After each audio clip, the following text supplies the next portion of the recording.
pagpupulong ang isinasagawa sa LPU Village na pinangungunahan ni Kapitan Olvido kasama ang ilang tauhan ng Bureau of Fire Protection upang magbigay ng kaalaman sa mga residente sa mga nararapat na gawin bilang paghahanda at pag-aksyon sa pagkakataong magkaroon ng sunog sa lugar. Nagsimula ang seminar na may formal na pagpapaliwanag sa mga proseso ng fire drill. Subalit, sa kabila ng kahalagahan nito, tila hindi gaanong nakinig ang mga residente ng komunidad. Ang karamihan sa kanila ay abala sa kanilang mga gawain at kaunti lamang ang tunay na nagbigay pansin sa mga ipinapaliwanag ng mga eksperto. Magandang araw mga kabarangay. Kamusta kayo? Bilang isang kapitana, gusto ko yung maging alam ko ang bawat isa sa ating dito kung magkaroon man sa una para ng sunog. Kaya naman, nag-imbitahan ang ELP upang tayo ay maturuan ng mga dapat gawin kapag nagkaroon man ng sunog. Inaanilan ko kayong huli at sa puso ang kanilang mga masasabihin upang tayo ay maging patuloy na ligtas.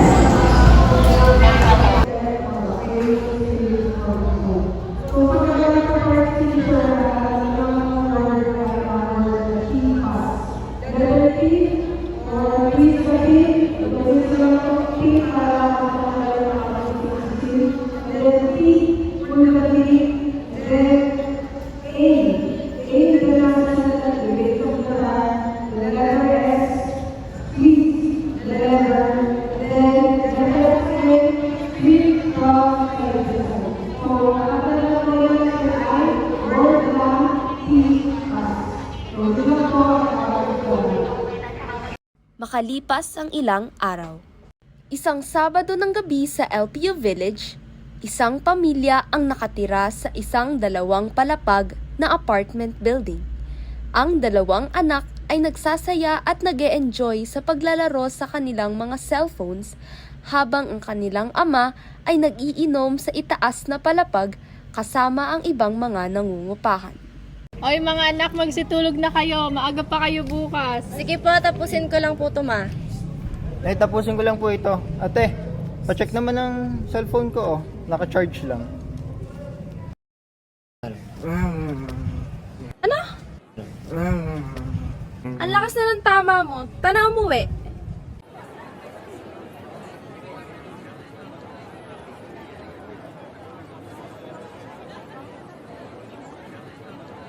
Aba, anong oras na't pauwi pa lang kayo? Uy, ang aming napakabait na kapitan. Pasyat na to. At talagang hindi pa kayo tapos? Alauna na ng madaling araw oh. Magsiuwian na kayo at huwag na kayong maingay. Naman si kapitana, minsanan lang naman to. Nagkatuwaan lang. Ingat ka. Ingat kayo, hinahanap na kayo ng mga asawa nyo. Magsiuwi na kayo. Ginauwi na kami, Kap. Ano yun? Naamoy mo ba yun? Parang amoy nasusunog.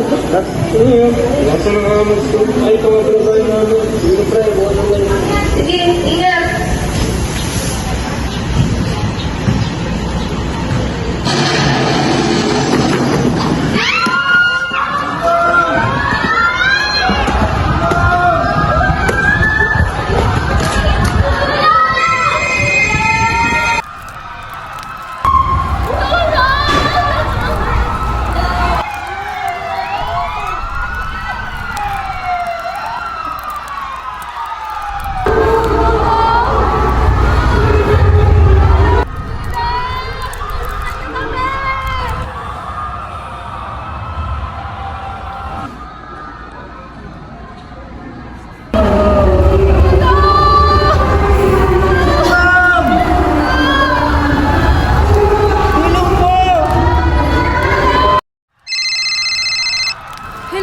Hello po. Ako po si Kapitana Olvido. May nasusunog pong residential na 2-story apartment dito sa LPU Village, Mabini Street, Barangay Kumintang, Ibaba. Malaking bahagi po ng building yung nahagip ng sunog. Pakibilisan po ang pagpunta. Sige po, re-responde na po kami. Huwag niyo na lang po muna ibababa ang tawag para sa mga karagdagang impormasyon.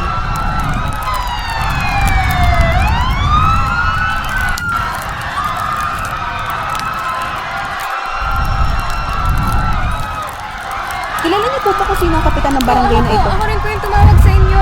Ba kung ilan ang nakatira sa apartment na ito at kung may nakalabas na po kaya sa kanila? Hindi sigurado kasi halos kalalagpas ko lang dito, mga ilang minuto pa lang nakakalipas.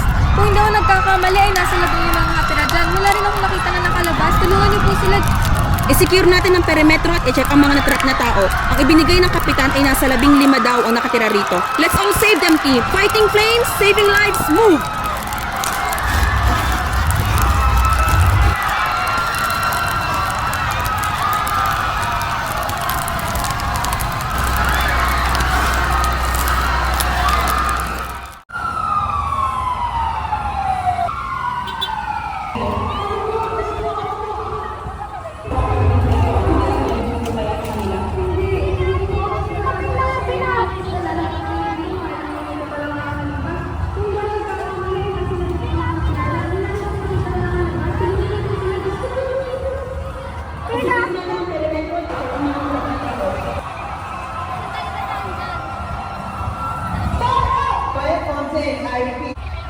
Attention! Lahat ng unit! Ito ang Incident Commander! Meron tayo fire detection sa 2-story unit apartment building at sa 303 area ay nakatala na ang abot. Ngayon ay bumuha kayo ng first and rescue team and split the area. Kaya yun po evacuated and assess the situation. Sabihin na kayo lahat na kung may bigyan ng tulong lahat na nangangailangan ng tulong. Ngayon sa lahat! Tayo mabili ng biktima. Ligtas lahat ng kayang iligtas. Triage team, iset up na yung triage area. Medical team, iset up na yung medical area. Iligtas lahat ng biktima. At unahin natin yung kaligtasan ng ating sarili. Naiintindihan? Yes, sir! Go!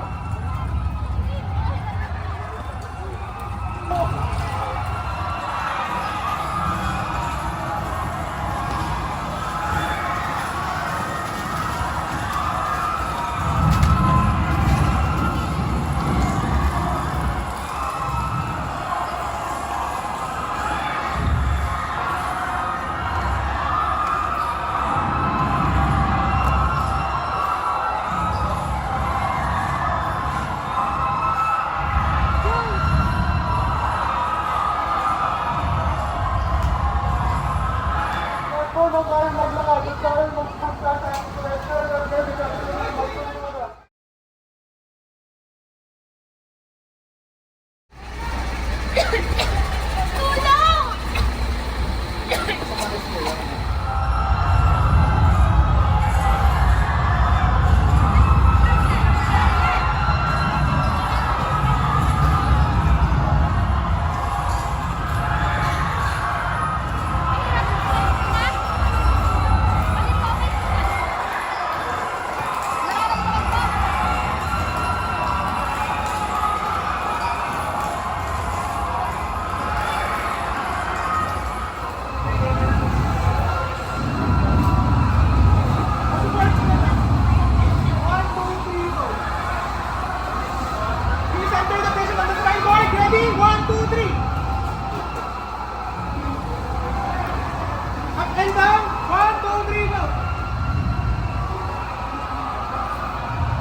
Ready? 1, 2, 3. Ready to put the base on the floor? Ready. Assume powered in position. Ready to stand? Ready. Set. Move your inner foot first.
control the patient. 1,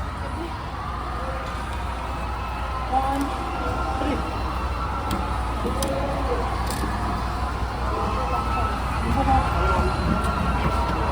Okay. Ready? 1. Kasha ka? 1, 2, 3, go. Wait. Go. Ayaw mo agad. Okay, center the patient. 1, 2, 3.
Wala na po ba?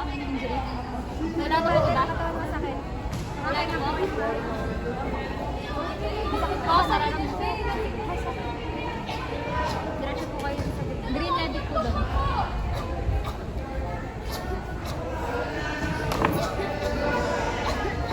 Ano nangyari? Sinugan niyo po kami. Ito lang pong injury niyo? Wala na pong ibang masakit? Hindi na hihirapan po yung mat?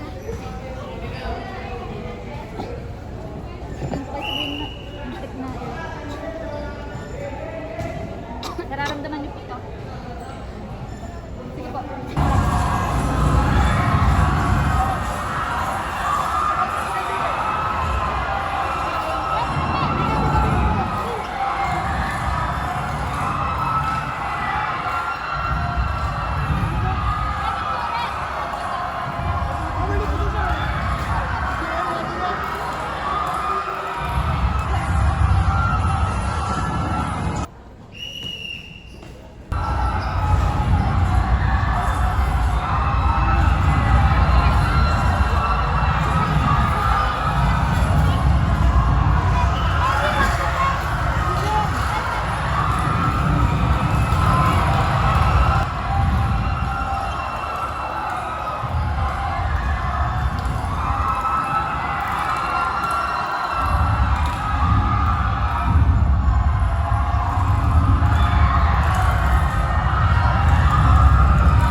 Dito po. Hindi po masakit, hindi po mahigpit.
Pagkatapos ng 3 araw mula nang naganap ang sunog, ang mga epekto nito ay naramdaman na ng buong komunidad.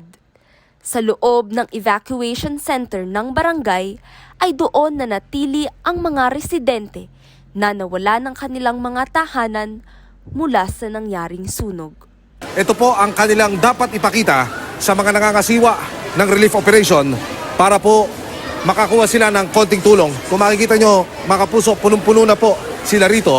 At ayon sa BFP at sa Manila City Hall, posibleng dito na rin sila magpalipas na magdamag. Pero hindi pa ho natin nakikita hanggang sa mga sandaling ito yung mga tents na gagamitin ng bawat pamilya. Ayon Sa kabila ng pagkakagiba ng kanilang mga normal na araw-araw na gawain, makikita ang pagkakaisa at pagtutulungan ng komunidad ng LPU Village sa panahon ng krisis. Ito ang sandaling nagpapakita kung gaano kahalaga ang paghahanda at pagiging handa sa anumang uri ng sakuna. Pagmamahal sa kapwa at serbisyong totoo, isang bayan